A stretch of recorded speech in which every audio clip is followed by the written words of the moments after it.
Welcome to media today. ముందుగా headlines చూద్దాం. మహిళా బిల్లును కాంగ్రెస్ అడ్డుకుందని డీకే అరుణ ఆరోపణ. మహిళల హక్కులను దెబ్బతీస్తోందన్న కాంగ్రెస్ పై విమర్శలు. బిల్లు వీగిపోవడంపై ఇండియా కూటమి సంబరాలపై ఆగ్రహం. మహిళా సాధికారకతకు కేంద్రం కట్టుబడి ఉందన్న అరుణ. దస్తగిరి హత్యపై జగన్ పై మంత్రి సవిత ఆరోపణలు. తాడేపల్లి ఆదేశాలతోనే హత్య జరిగిందన్న వ్యాఖ్య.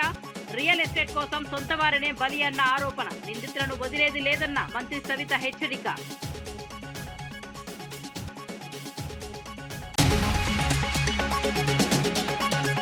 ఆర్టీసీ సమ్మె వెనుక హరీష్ పాత్ర ఉందన్న పొన్నం. జేఏసీ నేతల ప్రవర్తనపై అనుమానాలు వ్యక్తం. మహాలక్ష్మి పథకాన్ని అడ్డుకునే కుట్రలంటూ విమర్శ. చర్చల ద్వారానే సమస్యలు పరిష్కారమన్న పొన్నం.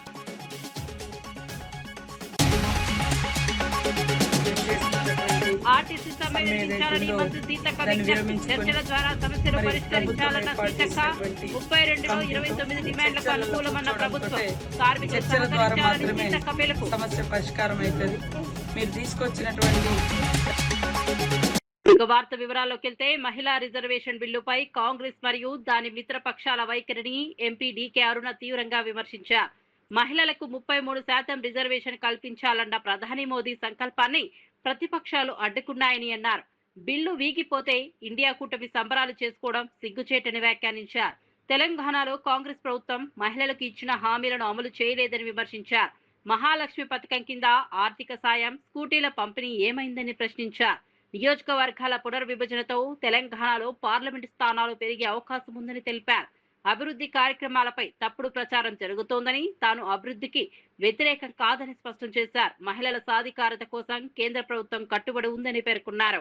రాజకీయాల కోసం ఉపయోగించుకుంటున్నారు తప్ప మహిళా రిజర్వేషన్లు మహిళలకు అందించాలని, మహిళలకు కూడా ఈ యొక్క రాజకీయ చట్టసభలో భాగస్వామ్యం చేయాలనేటువంటి ఆలోచన కాంగ్రెస్ పార్టీ కానీ వాటి ఇండియా అలయన్స్ లో ఉన్నటువంటి మరి మిత్రపక్షాలకు కానీ నాడు ఏనాడు కూడా సమాజ్వాదీ పార్టీ ఆనాడు నుంచి ఫస్ట్ నుంచి కూడా అపోజ్ చేస్తుంది. మన అసదుద్దీన్ పై కూడా ఎప్పుడు అపోజ్ చేస్తాడు. ఇండి పక్షాలన్నీ కూడా మహిళా రిజర్వేషన్ బిల్లులో 29లో మహిళలను పెద్ద ఎత్తున పార్లమెంట్ లో రావడానికి పెట్టిన బిల్లును ఆమోదం తెలిపితే వాళ్ళకు వచ్చేటటువంటి నష్టం ఏందో చెప్పాల్సినటువంటి అవసరం ఉన్నది. కేవలం నరేంద్ర మోదీ గారికి క్రెడిట్ దక్కుతుంది. నరేంద్ర మోదీ గారికి ఆ ప్రతిష్ట వస్తుంది. మహిళా రిజర్వేషన్ బిల్లును 2029లో అమలు చేసే విధంగా ప్రధానమంత్రిగా నరేంద్ర మోదీ ఉన్నారు కాబట్టి వారికి కీర్తి వస్తుంది, ఖ్యాతి వస్తుంది. ఇన్ని సీట్లు పెంచినటువంటి ఖ్యాతి కూడా ఆయనకే దక్కుతుంది. కాబట్టి ఏ విధంగానైనా అడ్డుకోవాలి అనేటటువంటి వారిని మోదీ గారి యొక్క వారికి వచ్చేటటువంటి ఆ పేరును అడ్డుకోవాలనేటటువంటి తాపత్రయంతోనే ఈ యొక్క బిల్లుని మహిళా రిజర్వేషన్ బిల్లు రాకూడదు. ఈ బిల్లు అమల్లోకి వస్తే వాళ్ళు భవిష్యత్తులో అధికారంలోకి రావడం కల్లాలనుకుంటున్నారో మరి ఏమో తెలియదు.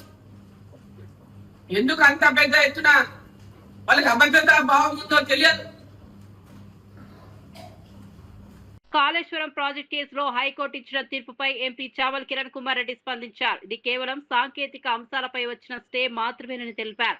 విజిలెన్స్, ఎన్డీఎస్ఏ నివేదికలు ఇప్పటికే అవినీతిని నిర్ధారించాయని చెప్పారు. ప్రభుత్వం న్యాయ నిపుణులతో చర్చించి తదుపరి చర్యలు చేపడుతుందని వెల్లడించారు. అవసరమైతే సిబిఐ స్వతంత్రంగా విచారణ జరపాలని డిమాండ్ చేశారు. కాళేశ్వరం ప్రాజెక్టులో జరిగిన అక్రమాలు బయటపడాల్సిందేనని అన్నారు. ప్రజల నమ్మకాన్ని నిలబెట్టేందుకు పారదర్శక విచారణ అవసరమని సూచించారు. ఈ కేసు రాజకీయంగా కాకుండా న్యాయపరంగా ముందుకు సాగాలని అభిప్రాయం వ్యక్తం చేశారు.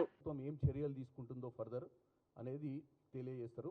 కాకపోతే ఈరోజు ఆ తీర్పులో ఉన్నటువంటి ముఖ్య అంశాలు ఏదైతే మనకు తెలిసిన ముఖ్య అంశాలు ఏంటంటే, పిసి ఘోష్ గారు కమిషన్ ఇచ్చినటువంటి రిపోర్ట్లో ఏదైతే ప్రొసీజరల్ ల్యాప్సెస్ ఉన్నాయి అనేదంటే ప్రాథమిక ఎంక్వైరీలో నోటీసులు ఇవ్వడం కానీ, అందరినీ కన్సిడర్ చేయడం కానీ, అందరికీ ప్రాధాన్యత వాళ్ళతోటి మాట్లాడలేదనే ఒక అంశంలో ఆ రిపోర్టుకు సంబంధించి ఇమీడియట్గా ఏ చర్యలు తీసుకోవద్దని చెప్పినట్టుగా తేటతెల్లమైంది.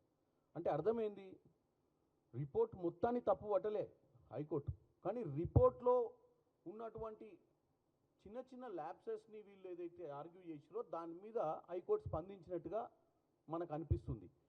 కాబట్టి దీన్ని ఈరోజు బీఆర్ఎస్ నాయకులు పండగలో సెలబ్రేషన్సో క్లీన్ చిట్టో అని ఆనందపడాల్సిన అవసరం అయితే లేదు. ఎందుకంటే పీసీ ఘోష్ కమిషన్ వేయక ముందే స్టేట్ విజిలెన్స్ అండ్ ఎన్ఫోర్స్మెంట్ ద్వారా అధికారుల మీదుగా చర్యలు తీసుకోవడం జరిగింది. ఎందుకంటే మేడిగడ్డ అన్నారం బ్యారేజీలు కుంగిపోయిన తర్వాత, మేడిగడ్డ బ్యారేజీలు కుంగిపోయిన తర్వాత ఏదైతే కమిషన్ వేసిర్రో ఆ కమిషన్లో తేటతెల్లం అయిపోయింది. అధికారుల నిర్లక్ష్యం ఉంది, అప్పుడు ప్రభుత్వం నిర్లక్ష్యం ఉందని. అందుకే అధికారుల మీద కూడా చర్యలు తీసుకోవడం జరిగింది ఆల్రెడీ. దాని తర్వాత సెంట్రల్ గవర్నమెంట్కి సంబంధించిన నేషనల్ డ్యామ్ సేఫ్టీ అథారిటీ వాళ్ళు కూడా ఎస్ ఈ ప్రాజెక్టులో అవకతవకలు జరిగినాయి, ఈ ప్రాజెక్టుకు సంబంధించినటువంటి కన్స్ట్రక్షన్ చేసినప్పటి నుంచి డిజైన్లతో సహా కూడా సరి అయినటువంటి చర్యలు తీసుకోకుండా, సరి అయినటువంటి గ్రౌండ్ వర్క్ చేయకుండా, అక్కడ ఉన్నటువంటి సాయిల్ టెస్ట్ కూడా సరిగ్గా చేయకుండా కట్టిర్రు అనే విషయాన్ని ఏదైతే authentic body national dam safety authority వాళ్ళు ఇచ్చినటువంటి రిపోర్టు. కాళేశ్వరం కేసులో హైకోర్టు తీర్పుపై ఎమ్మెల్సీ అద్దంకి దయాకర్ స్పందించారు. ఈ తీర్పుతో ఎవరూ సంబరాలు చేసుకోవద్దని హెచ్చరించారు. ఘోష్ కమిషన్ రాజ్యాంగబద్ధమని కోర్టు స్పష్టం చేసిందని గుర్తు చేశారు. తాత్కాలికంగా చర్యలు తీసుకోవద్దని మాత్రమే కోర్టు చెప్పిందని వివరించారు. తుది తీర్పు వచ్చిన తర్వాత బీఆర్ఎస్ నేతల అవినీతి బయటపడుతుందని అన్నారు. నిజాలు వెలుగులోకి వచ్చే రోజు దూరంలో లేదని పేర్కొన్నారు. ప్రజలను తప్పుదోవ పట్టించే ప్రయత్నాలు చేస్తున్నారని విమర్శించారు. న్యాయ వ్యవస్థపై విశ్వాసం ఉంచాలని సూచించారు. నివేదిక వచ్చిన తర్వాత, అంటే సిబిఐ నివేదిక తర్వాత కానీ కంపారిజన్ సిబిఐతో పాటు ఘోష్ కమిటీ రికమెండేషన్స్ కానీ కంపేర్ చేసిన తర్వాత తుది తీర్పు వచ్చినాక అప్పుడు మీ దొంగతనం బయటపడుతుంది, మీ అవినీతి బయటపడుతుంది. అంతే తప్పితే ఏదో తాత్కాలికంగా ఇది వచ్చింది మాకు ఇదే సరిపోతుంది, ఇదే ఫైనల్ రిపోర్ట్ అని అనుకుంటే పప్పులో కాలేసినట్టే. సో హరీష్ రావు చాలా ప్రయత్నం చేస్తుండ్రు ఢిల్లీలో ఏ విధంగా ఆ కోర్టు నుంచి బయటపడాలి, లేదంటే సిబిఐ దాని నుంచి బయటపడాలి, బీజేపీ నాయకులతో మంతనాలు, ఇవన్నీ కూడా సమాచారం ఉంది.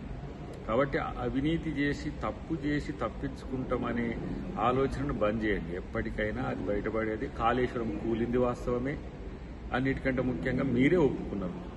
2 పిల్లలు కూలితే, మూడు పిల్లలు కూలితే, కాబట్టి ఆ కూలియేటట్టుగా కట్టింది ఏందో, దాని వివరాలు ఏందో, దాని టెక్నికల్ అవన్నీ కూడా ఎంక్వైరీలో తెలుస్తాయి. సిబిఐ బీజేపీ చేతిలో ఉంది కదా, దాని నుంచి మేము తప్పించుకోగలం. రాజకీయంగా వాళ్ళతో కలిసిపోతే వాషింగ్ పౌడర్ నిర్మా లెక్క కేసీఆర్ చెప్పినట్టు బీజేపీతో కలిసిపోతే తప్పులన్నీ క్లీన్ అవుతాయి అనే ఒక సూత్రాన్ని మీరు అనుసరించాలనుకున్నా డెఫినెట్గా అక్కడ చేసిన తప్పు ఎప్పటికైనా బయటపడేదే, దానికి శిక్ష పడేదే అని చెప్పి తెలియజేస్తుంది.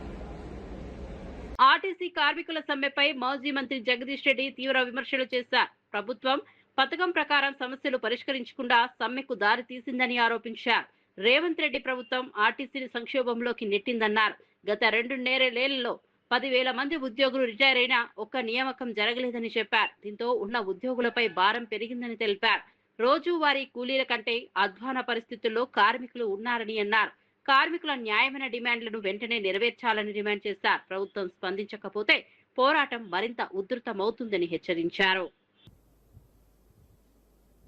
కేవలం ఉచిత బస్సు ఖర్చును భరించలేక తప్పించుకోవడం కొరకు డ్రామాలు చేసి ఆర్టీసీ కార్మికుల్ని కావాలని చెప్పి సమ్మకు పోయేటట్టు నెట్టిందే ప్రభుత్వము. ఆర్టీసీని సంక్షోభంలో పడే ప్రయత్నం చేస్తున్నదే ప్రభుత్వము. ఒక పథకం ప్రకారం చేస్తుంది. గత 2.5 ఏళ్లలో 10,000 మంది రిటైర్ అయితే ఒక్కరిని కూడా ఇప్పటివరకు నియామకాలు చేయలేదు. పాపం ఉన్న కార్మికులపైనే దారుణమైన భారణం ఇస్తున్నారు. ఒకరొకరు 10 గంటలు 12 గంటలు పనిచేయిస్తున్నారు. కేవలం డిపో మేనేజర్లు ఇతర అధికారుల దయాదాక్షిణ్యాల మీద ఆధారపడి రోజువారీ కూలీల కంటే అధ్వానమైంది ఆర్టీసీ కార్మికుల బతుకు. మేము డిమాండ్ చేస్తున్నాం, వెంటనే ఆర్టీసీ కార్మికుల న్యాయమైన సమస్యలు ఏదైతే ఉన్నాయో వాటిని పరిష్కారం చేయాలి. వాళ్ళని పిలిచి వెంటనే సమ్మెను నిలుపుదల చేసేటట్టు చేయాల్సిన బాధ్యత ప్రభుత్వం పైన ఉంది. కానీ ప్రభుత్వమే పథకం ప్రకారం ఆర్టీసీ కార్మికుల్ని సమ్మెలోకి నెట్టింది. ఇది స్పష్టంగా కనబడుతుంది. దాన్ని ప్రైవేటీకరించడం కొరకు చేసే కుట్రలో భాగంగానే ఈ రకంగా చేస్తుంది. ఆర్టీసీ సమ్మె వెనుక మాజీ మంత్రి హరీష్ రావు పాత్ర ఉందని రవాణా శాఖ మంత్రి పొన్నం ప్రభాకర్ ఆరోపించారు. అధికారులతో చర్చలు జరుగుతున్న సమయంలోనే జేఏసీ నేతలు ఫోన్ కాల్స్ వచ్చిన వెంటనే బయటకు వెళ్లిపోవడం అనుమానాస్పదమన్నారు. మహాలక్ష్మి పథకం విజయాన్ని అడ్డుకోవడానికే ఈ కుట్ర జరుగుతోందని విమర్శించారు. ప్రతిపక్షాలు కార్మికులను తప్పుదోవ పట్టిస్తున్నాయని అన్నారు. ప్రజలకు ఇబ్బంది కలిగించేలా ఆర్టీసీని ఉపయోగిస్తున్నారని మండిపడ్డారు. సమస్యలను చర్చల ద్వారానే పరిష్కరించాలనే ప్రభుత్వ ధోరణి ఉందని స్పష్టం చేశారు. తప్పకుండా మేము గౌరవ ఉప ముఖ్యమంత్రి గారు రాష్ట్రంలో లేరు, మాట్లాడిన తర్వాత మీకు చెప్తామని చెప్పినారు. ఇక్కడ ఉండి 4 రోజుల నుంచి వారు చెన్నైలో ఉన్నారు. మాట్లాడతామని చెప్పిన తర్వాత కూడా బయటికి వెళ్లి మళ్ళీ వచ్చి ఏం మాట చెప్పకుండానే మేము మాట్లాడుకున్నామని చెప్పి వెళ్ళిపోయి వాళ్ళు సమ్మెకు సంబంధించిన 9:05 వాళ్ళు ప్రెస్ కు లీక్ చేయడం జరిగింది. కాబట్టి నేనేమంటామన్నా వాళ్ళకి సంబంధించి గుర్తింపు సంఘాలకు సంబంధించో లేదా కార్మిక సంఘాల మధ్యలో ఇంటర్నల్ ఆతృత ఉండొచ్చు. మేము మా సంఘానికి సంబంధించిన పేరు రావాలనే పేరు మీద ఆర్టీసీ సమ్మె ప్రయోగం పేరు మీద జరగవద్దు దయచేసి కోరుతున్నా. మరొక్కసారి ఏదైతే పనిభారం అంటా ఉన్నారో, ఏదైతే ఆర్టీసీ కార్మికులకు సంబంధించినటువంటి కొంత వేధింపు కింద అధికార యంత్రాంగం ద్వారా జరుగుతుందంటున్నారో అటువంటి అన్నింటినీ అవసరమైతే డిపో వారీగా సమీక్ష చేసి అక్కడ స్థానిక శాసనసభ్యుడిని, జిల్లా కలెక్టర్, ఎస్పీని కూర్చోబెట్టి అటువంటి పని ఒత్తిడి ఉంటే దాన్ని పరిష్కారం చేయడానికి మేము సిద్ధమో. మళ్లీ చెప్తున్నాం, ఉద్యోగులను ఏదో వేధించాలనే ఆలోచన మాకు లేనే లేదు. వాళ్ళ సంక్షేమం కొరకు ముందు నుంచి నేను మంత్రి అయినప్పుడు చెప్తున్నా, మేము కూడా కింది స్థాయి నుంచి వచ్చినాం. కార్మికులకు సంబంధించిన ఆర్టీసీ సంస్థ యొక్క పని విధానాలు, అందులో పనిచేసేటువంటి కుటుంబాలు అనేకమైనటువంటి నాకు సన్నిహితంగా ఉన్నటువంటి నా నియోజకవర్గం కావచ్చు, రాష్ట్రం కావచ్చు, 20-30 సంవత్సరాల ప్రజా జీవితం లోపల వాళ్ళతో అనేక సందర్భాలు ఇంటరాక్ట్ అయినాం. కాబట్టి ఎటువంటి 1% కూడా కక్ష సాధింపు గాని వేధింపు ఆలోచన లేనటువంటి ప్రభుత్వంగా నేను తప్పకుండా ఈ ప్రభుత్వాన్ని అప్రిషియేట్ చేస్తా. నా ముఖ్యమంత్రి గారు కానీ ఉప ముఖ్యమంత్రి గారు కానీ లేదు. ఇందులో స్పష్టంగా మాకు కనిపించేది ఒకటే, మొన్న జగిత్యాల్లో గౌరవ మాజీ ముఖ్యమంత్రి గారు మాట్లాడినటువంటి ఆలోచన మేరకు ఆ పార్టీ నాయకత్వం, హరీష్ రావు గారు మాజీ అధ్యక్షుడిగా ఇటువంటి ఒక కాళేశ్వరం కేసులో హైకోర్టు ఎవరికి క్లీన్ చిట్ ఇవ్వలేదని ఎమ్మెల్సీ బల్మూరి వెంకట్ తెలిపారు. కోర్టు కేవలం సాంకేతిక అంశాలపై మాత్రమే వ్యాఖ్యానించిందన్నారు. నిబంధనల ప్రకారమే సీబీఐకి దర్యాప్తు అప్పగించామని వివరించారు. కేంద్ర సంస్థలు కూడా అవినీతిని నిర్ధారించాయని చెప్పారు. బీఆర్ఎస్ నేతలు ఢిల్లీ వెళ్లి తప్పించుకోవాలని చూస్తున్నారని ఆరోపించారు. దర్యాప్తు పూర్తయ్యాక బాధ్యులపై కఠిన చర్యలు తీసుకుంటామని హెచ్చరించారు. ప్రజలకు న్యాయం జరిగేలా ప్రభుత్వం కట్టుబడి ఉందని పేర్కొన్నారు. అర్థమైతది. దీనిపైన విజిలెన్స్ కమిషన్ ఏర్పాటు చేసినప్పుడు విజిలెన్స్ కమిషన్ కూడా చాలా స్పష్టంగా ఏదైతే అవకతవకలు జరిగినాయి, ఏదైతే తప్పుడు ప్రదేశంలో నిర్మాణాలు జరిగినాయి, నిర్మాణ లోపాలు ఉన్నాయని చెప్పి నివేదిక ఇవ్వడం జరిగింది. దాని తర్వాత దీనిపైన డ్యామ్ సేఫ్టీ అథారిటీ కూడా సరైన స్థలంలో కట్టలేదు, దీంట్లో తప్పులు జరిగినాయని చెప్పి డ్యామ్ సేఫ్టీ అథారిటీ కూడా చాలా స్పష్టంగా రిపోర్ట్ ఇవ్వడం జరిగింది. దాని తర్వాత దీనిపైన జ్యుడిషియల్ పీసీ ఘోష్ కమిషన్ ఏర్పాటు చేసిన తర్వాత పీసీ ఘోష్ కమిషన్ కూడా పూర్తి స్థాయిలో నివేదికను కూడా సమర్పించడం జరిగింది. సమర్పించిన తర్వాత దీన్ని పూర్తి స్థాయిలో ఈ 3 నివేదికలని అసెంబ్లీలో పెట్టి దీనిపైన చర్చ కూడా జరపడం జరిగింది. చర్చ జరిపిన తర్వాత పదే దీన్ని సిబిఐకి అప్పచెప్పాలంటే పూర్తి స్థాయిలో ప్రభుత్వం ప్రొసీజర్ ప్రకారంగా జియో తీసి దీన్ని సిబిఐ కూడా విచారణకి అప్పచెప్పడం జరిగింది. ఈ రోజు హైకోర్టు ఇచ్చిన తీర్పు తాత్కాలికంగా ఓన్లీ టెక్నికల్ గ్రౌండ్స్, ఏదైతే జ్యుడిషియల్ కమిషన్ సంబంధించిన టెక్నికల్ గ్రౌండ్స్ ని పరిశీలన గురించి మటుకే హైకోర్టు మాట్లాడింది తప్ప ఎక్కడ కూడా ఎవరికి కూడా దీంట్లో క్లీన్ చిట్ ఇవ్వలేదు. క్లీన్ చిట్ రాకముందే నిన్న భయానికి ఢిల్లీకి వెళ్లి ఢిల్లీ పెద్దలు కొంతమంది బీజేపీ నాయకులతో లోపాయిక ఒప్పందాలు చేసుకొని ఏది కాకముందే జరిగిపోయినాము, బయటపడ్డామని చెప్పి హైకోర్టు తీర్పు కూడా సిబిఐ యొక్క విచారణకి ఎటువంటి అడ్డంకి కూడా లేదు. ఏమీ జరగకముందే హరీష్ రావు బీఆర్ఎస్ పార్టీ నాయకులు భుజాలు గుద్దుకుంటున్నారో తప్పనిసరిగా మీరేదైతే సత్యం ధర్మం గురించి మాట్లాడుతున్నారో తప్పనిసరిగా కాళేశ్వరం అవకతవకలలో సత్యం ధర్మం గెలుస్తుంది. తప్పు చేసిన మీకు తప్పనిసరిగా శిక్ష పడుతుంది. ఆర్టీసీ కార్మికుల సమ్మెకు బీఆర్ఎస్ పార్టీ పూర్తి మద్దతు ప్రకటించింది. మాజీ మంత్రి హరీష్ రావు మాట్లాడుతూ గత కేసీఆర్ ప్రభుత్వం ఆర్టీసీ కార్మికులను ప్రభుత్వ ఉద్యోగులుగా గుర్తించిందని గుర్తు చేశారు. కాంగ్రెస్ ప్రభుత్వం ఎన్నికల హామీలను అమలు చేయలేకపోయిందని విమర్శించారు. మహాలక్ష్మి పథకం కింద ఆర్టీసీకి భారీ బకాయిలు ఉన్నాయని తెలిపారు. దీంతో ఉద్యోగులకు డిఏలు, రిటైర్మెంట్ ప్రయోజనాలు ఇవ్వలేకపోతున్నారని తెలిపారు. కార్మికుల న్యాయమైన డిమాండ్లను వెంటనే పరిష్కరించాలని డిమాండ్ చేశారు. ప్రభుత్వం చర్చలకు రావాలని, సమస్యలకు తక్షణ పరిష్కారం చూపాలని కోరారు. చర్చలకు పిలవకుండా ప్రభుత్వం యొక్క మొండి వైఖరి విడనాడాలని, మీరు ఆ రోజు కాంగ్రెస్ పార్టీ మేనిఫెస్టోలో చెప్పింది అమలు చేయమని కార్మికులు అడుగుతున్నారు. కొత్త విషయాలు అడుగుతలేరు. మీరు ఎన్నికల ముందు ఆర్టీసీ కార్మికులకు ఇచ్చిన హామీలు అమలు చేయమంటున్నారు. అది కూడా వాళ్ళు రాగానే అడగలేదు కదా. 2.5 సంవత్సరాలు ఒప్పుకోబెట్టారు. 2.5 సంవత్సరాల నుంచి ఎందుకు హామీలు అమలు చేయలేదు అని అడుగుతా ఉన్నారు. ఇంకోటి, మహాలక్ష్మి పథకం పెట్టినారు, కానీ ఆర్టీసీకి ఇవ్వాల్సిన డబ్బులు ఇస్తలేరు కదా. 3,000 కోట్ల రూపాయలు ఆర్టీసీకి రాష్ట్ర ప్రభుత్వం బకాయి పడ్డది. దాంతో ఆర్టీసీ ఉద్యోగులకు ఆర్టీసీ యాజమాన్యం వాళ్ళ బకాయిలు ఇవ్వలేకపోతుంది, డిఏలు ఇవ్వలేకపోతా ఉంది, రిటైర్మెంట్ బెనిఫిట్స్ ఇవ్వలేకపోతా ఉంది. మహాలక్ష్మి మీద ఊదరగొట్టుకునే మీరు మరి ఆర్టీసీ కార్మికుల కష్టమే కదా, ఎంతో కష్టపడి వాళ్ళు సేవలు అందిస్తా ఉన్నారు. వారికి ఆర్టీసీకి ఎందుకు మీరు చెల్లించడం లేదు? బడ్జెట్ లో పెట్టున్నారు కానీ నిధులు విడుదల చేయడం లేదు. ఆనాడు బీఆర్ఎస్ ప్రభుత్వం మహాలక్ష్మి లేకపోయినా రాష్ట్ర ప్రభుత్వం నుంచి సంవత్సరానికి 1,500 కోట్ల గ్రాంట్ ఇచ్చాం. మీరు గ్రాంట్ బంద్ చేసిండ్రు, కనీసం మహాలక్ష్మి పైసలు కూడా ఇవ్వడం లేదు. తక్షణమే మహాలక్ష్మి డబ్బులు ఆర్టీసీకి విడుదల చేయాలని కార్మికులతో చర్చ జరిపి కార్మికుల యొక్క న్యాయబద్ధమైన కోరికల్ని తీర్చాలని చెప్పి ప్రభుత్వాన్ని డిమాండ్ చేస్తారు. కడపలో దస్తగిరి హత్య కేసుపై మంత్రి సవిత తీవ్ర ఆరోపణలు చేశారు. ఈ హత్య వెనుక తాడేపల్లి ప్యాలెస్ ఆదేశాలు ఉన్నాయని పేర్కొన్నారు. అధికారంలో ఉన్నప్పుడు మాత్రమే కాదు, అధికారం కోల్పోయిన తర్వాత కూడా జగన్ నేరపూరిత రాజకీయాలను కొనసాగిస్తున్నారని విమర్శించారు. 100 కోట్ల రియల్ ఎస్టేట్ వ్యవహారాల కోసం సొంత వారినే బలి తీసుకున్నారని ఆరోపించారు. వివేక హత్య, ఇతర కేసుల తరహాలోని ఘటన కూడా జరిగిందని అన్నారు. నిందితులను వదిలే ప్రసక్తే లేదని, చట్టం తన పని తాను తీసుకుంటుందని స్పష్టం చేశారు. రాష్ట్రంలో శాంతి భద్రతలను భంగం చేసే చర్యలను ప్రభుత్వం సహించదని హెచ్చరించారు.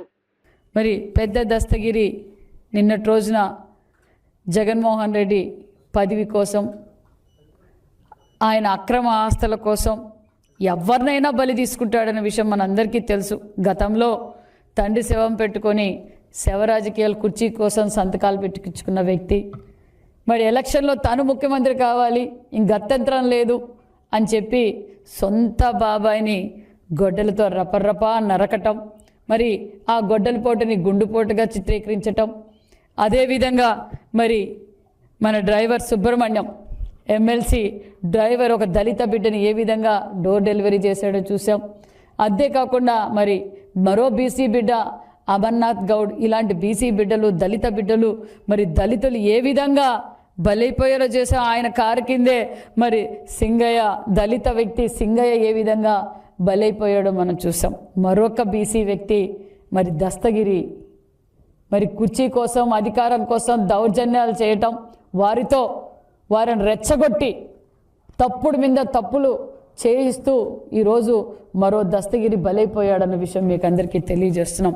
మరి ఇదే దస్తగిరి మరి ప్రభుత్వ భూములు అక్రమంగా దోచుకొని లేఅవుట్లేసి అదే జగన్ రెడ్డి మేనమామకు కూడా గిఫ్ట్ ఇవ్వటం, ఇదే ప్యాలెస్ కట్టి అన్ని సదుపాయాలతో అతి పెద్ద ప్యాలెస్ మరి అదే వెంచర్లోనే మరి వాళ్ళ జగన్మోహన్ రెడ్డి గారి మేనమామకు గిఫ్ట్గా ఇచ్చారు. తెలంగాణ ఉద్యమం ఏ ఒక్కరి వల్ల రాలేదని ఎమ్మెల్యే మందుల శ్యాము తెలిపారు. వేలాది అమరవీరుల త్యాగాల వల్లే రాష్ట్రం సాధ్యమైందని గుర్తు చేశారు. ముఖ్యమంత్రి రేవంత్ రెడ్డి చేపడుతున్న ప్రజాపాలనను చూసి ఓర్వలేక ప్రతిపక్షాలు అసత్య ఆరోపణలు చేస్తున్నాయని విమర్శించారు. 10 ఏళ్ల బీఆర్ఎస్ పాలనలో ప్రజల సమస్యలను పట్టించుకోలేదని అన్నారు. ఆస్తులు పెంచుకోవడానికే ప్రాధాన్యత ఇచ్చారని ఆరోపించారు. ఇప్పుడు అధికారం కోల్పోయాక ఉద్యమకారులు గుర్తుకు వస్తున్నారా అని ప్రశ్నించారు. రాష్ట్రంలో మళ్లీ కాంగ్రెస్ ప్రభుత్వమే వస్తుందని ధీమా వ్యక్తం చేశారు.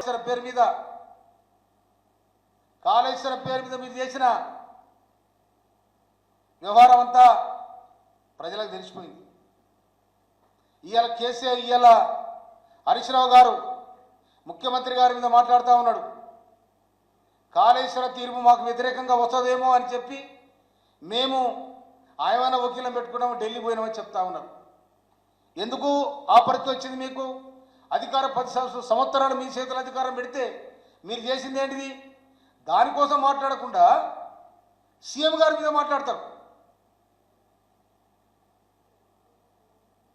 అందుకోసమనే తెలంగాణ ప్రజలు మీరు ఏదో అనుకుంటా ఉన్నారు, లొటబెడ ప్రజలకు నక్కాశ పడ్డట్టు మళ్ళీ మేమేమొస్తాం, మేము యాడికి వస్తారు, మీరు యాడికి వస్తారు? గీడ ఉన్నకి అసెంబ్లీకి రాకపోతాడు పెద్ద మనిషి, కేసీఆర్కి అసెంబ్లీ రాకపోతా ఉన్నాడు.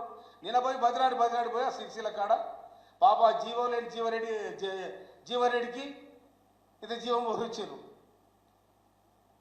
కానీ హరీష్ రావు గారు మాట్లాడే విధానం, ఆర్టీసీ సమ్మె మీ పీరియడ్ల కార్మికులు సమ్మె చేస్తే 34 మంది చచ్చిపోయారు మీ కారణంగా. ఇవాళ లేనిపోని అపోలు పెట్టి ఆర్టీసీ కార్మికులను ఎగదోచి సమ్మె చేయమని చెప్పి మీరు ప్రోత్సహిస్తూ ఉన్నారు. రాష్ట్ర ప్రభుత్వాన్ని, ముఖ్యమంత్రి గారిని మీరు తులనాడుతూ ఉన్నారు. కానీ మీ పీరియడ్ల పల్లెలకు ఎవరు పోలే. మీరు కట్టించిందంత ఏంటిది? శ్మశాన వాటికలు, బొందలగడ్డలు, వైకుంఠ ధామాలు. ఇవాళ గొప్ప చెప్తా ఉన్నారు దాన్ని. నువ్వు దొడ్డు బియ్యం వస్తే మొత్తం అది బర్లకు కుర్తిల పోసారు, దొంగతనం అమ్ముకున్నారు, రీసైక్లింగ్ చేసి ఆ బియ్యాన్ని అమ్ముకున్నారు. ఇలా బ్రహ్మాండంగా సన్న బియ్యం ఇస్తూ ఉంది కాంగ్రెస్ సర్కార్, రేవంత్ రెడ్డి గారు ప్రభుత్వం. బ్రహ్మాండంగా 5 లక్షలు ఇల్లు కట్టిస్తూ ఉన్నారు. మీరు కట్టించిన బొందలగడ్డలు. ఇవాళ విద్యా స్కూల్ పెడతా ఉన్నారు, ఇంటిగ్రేటెడ్ స్కూల్ పెట్టారు. నా నియోజకవర్గానికి కూడా ఇంటిగ్రేటెడ్ స్కూల్ ఉంది, ఇలా పని నడుస్తూ ఉంది. కనుక ఇవన్నీ ఆర్టీసీ కార్మికులు సమ్మె విరమించాలని మంత్రి సీతక్క విజ్ఞప్తి చేశారు. ప్రభుత్వం ఏర్పాటు చేసిన కమిటీతో చర్చల ద్వారా సమస్యలు పరిష్కరించుకోవాలని సూచించారు. ఈ సమ్మె కారణంగా పేద ప్రజలు తీవ్ర ఇబ్బందులు పడుతున్నారని ఆవేదన వ్యక్తం చేశారు. కార్మికుల 32 డిమాండ్లలో 29 అంశాలకు ప్రభుత్వం అనుకూలంగా ఉందని తెలిపారు. ఉద్యోగులకు అనుకూలంగా పనిచేసే ప్రభుత్వం తమదేనని చెప్పారు. గత ప్రభుత్వంతో పోలిస్తే ప్రస్తుతం జీతాలు క్రమం తప్పకుండా జమ అవుతున్నాయని పేర్కొన్నారు. కార్మికులు సహకరించి చర్చలకు రావాలని కోరారు. సమస్యల పరిష్కారానికి ప్రభుత్వం కట్టుబడి ఉందని స్పష్టం చేశారు. ఆర్టీసీ శాఖ వారు, సంబంధిత మంత్రులు పొన్నం ప్రభాకర్ గౌడ్ గారు వారందరూ కూడా మీతో చర్చలు జరపడానికి అధికారులతో కూడినటువంటి కమిటీని కూడా నియమించడం జరిగింది. ఆ కమిటీలో మీరు కూర్చున్నారు. హడావుడిగా చేయడంతో రేపు భవిష్యత్తులో కోర్టు సమస్యలు కూడా ఉంటాయి కాబట్టి అనే ఉద్దేశంతో కొంత డిలే అయింది. దాన్ని అన్యథగా భావించకుండా ఈరోజు ఫ్రీ బస్సులో లక్షలాది మంది మహిళలు రోజు ప్రయాణిస్తున్నారు. అందులో చాలా అంటే 99% పేదింటి బిడ్డలే ప్రయాణిస్తున్నారు. స్కూళ్లలో కావచ్చు, కాలేజీలకు కావచ్చు, లేదా ఎక్కడన్నా పనికి వెళ్ళడానికి కావచ్చు, లేదా ఇతరత్ర సొంత అవసరాల కోసం కూడా రాష్ట్ర వ్యాప్తంగా వివిధ పనుల నిమిత్తం తిరుగుతున్నటువంటి మహిళలకు మీరు చేస్తున్నటువంటి సమ్మె మూలంగా తీవ్రమైనటువంటి ఆటంకం ఏర్పడుతుంది, ముఖ్యంగా పేదింటి బిడ్డలకు. అదే కాకుండా సామాన్యులు కూడా మగవాళ్ళు కూడా వాడేది మన ఆర్టీసీ సేవల్ని. వీటిని దృష్టిలో పెట్టుకుని మీరు ఇచ్చినటువంటి 32 అంశాలలో దాదాపుగా 29 డిమాండ్ల పట్ల ప్రభుత్వము సానుకూలంగా ఉంది. అవి పరిష్కరించుకునే దిశగా చర్చలలో ఉండడం మూలంగానే పరిష్కారం అవుతాయి. కాబట్టి ఈ రోజు కొంతమంది ఫ్రీ బస్ అంటే వ్యతిరేకిస్తున్నారు, చూస్తా ఉన్నాం. మాజీ ముఖ్యమంత్రి గారు ఫ్రీ బస్ అనేది ఒక దండగా బస్సు అని హేళన చేసినటువంటి 24 గంటలలో ఈ రోజు ఆర్టీసీ కార్మికులు సమ్మెకు దిగడంతో కూడా ఇది మహిళలకు చాలా చాలా ఆటంకం, చాలా ఇబ్బందికరం, ముఖ్యంగా పేదింటి బిడ్డలకు. దయచేసి ఈ సమ్మెను విరమించి ప్రభుత్వంతో చర్చలకు రావడం మూలంగా మాత్రమే సమస్యలను పరిష్కరించుకోగలుగుతాం. ఈ ప్రభుత్వం ఉద్యోగుల ఫ్రెండ్లీ ప్రభుత్వం. సమస్యలను వినడానికి ఎప్పుడు కూడా మంత్రులుగా మేము గాని, శాఖ సంబంధిత అధికారులు గాని, ముఖ్యమంత్రి గారు గాని అనేక సందర్భాల్లో మీరు